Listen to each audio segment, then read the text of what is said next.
Hey Facebook peeps, I figured I'd just pop on and do one more video on awareness since I've got like an hour to kill for my first client. And awareness is one that's been coming up a lot for me lately, especially with addiction. I've been surrounded by people with addictions my whole life, whether it be alcohol, drugs, cigarettes, and I've known people to say things like, I've always been an alcoholic, I'm always going to be an alcoholic, that's just who I am. And I started thinking about the stories that I've told myself over the years, and one is OCD. I've always been OCD, that's just who I am. Or I'm an introvert, I've always been an introvert, that's just who I am. And just this last year of doing my shadow work and, revisiting a lot of my old traumas, I thought back to, when my incident happened when I was 8 years old, and I realized those things I've been telling myself are not true. I haven't always been an introvert. I haven't always been OCD. They started when I was 8 years old. And up until that point, I was actually very extroverted. I would love to dance and put on performances and plays for my family. And I was always, doing something. And, I was never shy. I wasn't a shy child. And I actually kind of think most kids start out as extroverts. And, even kids that get around people, they're shy around new people. Once they get comfortable, they revert to that extroverted self, which I personally think is the true self, just that natural ability to express yourself and be who you are. And something happens to us at some point in our lives, and it either causes us to be introverted or to become more extroverted to an extreme level. That would be like your class clowns, the people that can't sit still and be comfortable in their own skin. They've always got to be telling silly jokes that are not really funny, and they're actually pretty annoying. And those people are usually trying to cover up something. Maybe they were neglected, they didn't get enough attention. But there's something there that caused them to swing the other way and be excessively extroverted. And then, for those of us that have experienced some type of trauma or, traumatic conditioning, that's caused us to be more on the introverted side. Because when I think back, I wasn't, I wasn't an introvert. I wasn't OCD before that incident, but I clearly remember being about 8 or 9 years old and having my OCD moments where everything in my room had to be organized perfectly. The dresser drawers had to line up just perfectly. It was ridiculous, and I don't remember ever experiencing that prior to, my trauma at 8. And it's kind of a breakthrough for me with that, with, having that awareness around when it all started for me.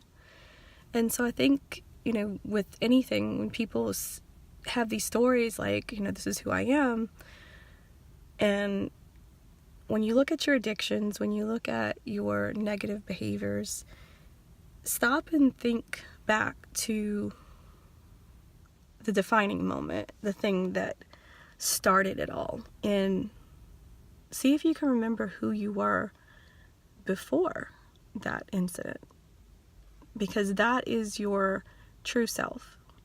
And whatever happened to you caused the false self to take over and say, okay, we can't have this happen again, so we're gonna protect you. It's almost like if you think of that movie Sybil with Sally Fields, where she had DID, dissociative identity disorder, where she had multiple personalities. It's not to that extreme, because, you know, with DID, people are not aware of their trauma. They have multiple different personalities that, you know, take over at different points. With, you know, the true self and the false self, you know, the true self is aware of the trauma. They know what happened to them. They just, you know, they let the false self take over to protect them and do what they got to do to get through life, basically. And if you think back to who you were before that trauma, and you think, what if that trauma had never happened? You know, who would you be today if that had never happened to you? And it doesn't necessarily have to be in childhood either. So you have a girl that's maybe in her 20s and she's been a cheerleader and popular and super outgoing and extroverted, and maybe she gets raped in college and suddenly she's an introvert. Now, had that trauma never happened to her, she might have went on to be a public speaker or, you know, an actress, somebody high profile. You know, her extroverted self would have continued to do what she was meant to do, but it got suppressed because of the trauma and because of the false self taking over and protecting her. And this is with everything. I mean, you know, with alcoholism, with smoking, pretty much every addiction can be traced back to something that happened to us at some point in our life to force us to put on that false self and live that way. And you know, there's a really great series of books by a guy named Don Miguel Ruiz. It's The Mastery of Love and The Four Agreements. And you know, I highly recommend these books. They really are life-changing. And he has a section about the stories that we tell ourselves and the stories that other people tell us, and how, you know, those are their stories, they're not ours. So when you have someone that tells you something about yourself and you believe it, you're believing somebody else's stories. It's not true. So let's say you're a guy that, you know, your very first sexual experience, you lasted 2 minutes. You thought you were going to go in, like, you know, partying like a porn star, and you lasted 2 minutes, and she laughed at you and told you sucked and you were a horrible lover, and she never called you again. So then you go on and you bring that story into every relationship afterwards, and you, yeah, hey, I'm just a crappy lover. That's who I am. And it's not true. It's not your story. It's somebody else's. And you chose to play the part. And just as easily as you chose to play it, you can choose to unplay it and take on a different role. And return to who you were before that happened to you. You know, and think back to that moment. Think back before that happened to you, who you were. Because that's who you were meant to be. And somebody in their story suppressed it and kept you from that true self. And so, you know, everything comes down to awareness. And once you're aware of, you know, what it is you're doing and why you're doing it, going forward, everything you do is a choice. So, you know, if you're aware that you drink because, you know, you've lost a lot of people in your life that you love, and, you know, and it's painful. Well, now you're aware of it. Now you know why you're doing it. So you can either keep doing it, or you can, you know, change the story and, you know, do something different. You don't have to keep living the same story.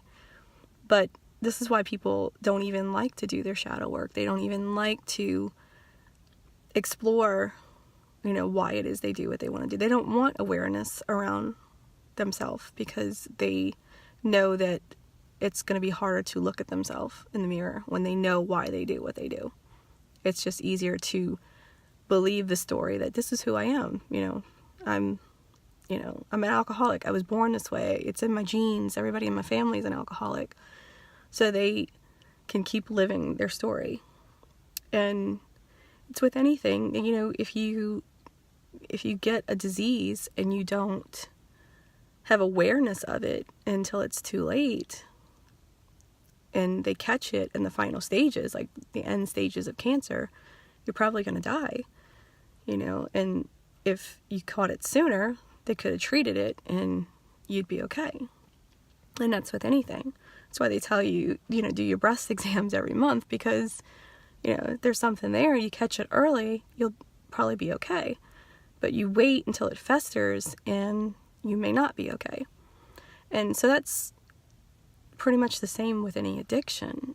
When, if you don't take awareness of it and you don't take action to change it and you just keep letting it fester, it's going to get worse and worse. And your emotional and spiritual body affects your physical body. So when you're dealing with emotional pain and spiritual pain, it's coming through in your body in some way or shape or form. It's maybe you're dealing with, high blood pressure or anxiety or, anything, any kind of body pain will manifest itself when you're dealing with emotional pain. So it's just about having awareness about what you do and why you do it. And it takes a lot of time and shadow work. And even once you're aware of it, once you're aware of who your true self is and who you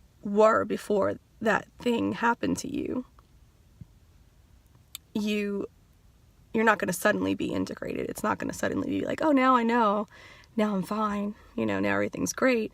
There's still going to be work to do, and it's not going to be easy. It's still going to be painful, but it's do or die, basically. You just keep doing what you're doing and destroying yourself, or you can remember who you were. And when you remember who you were, then you have a clearer path as to who you're meant to be and where you're meant to go in life.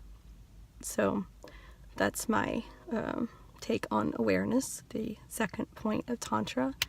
And hopefully it will help somebody. And if anybody has any questions or wants to know more about Tantra, awareness, addiction, please feel free to inbox me.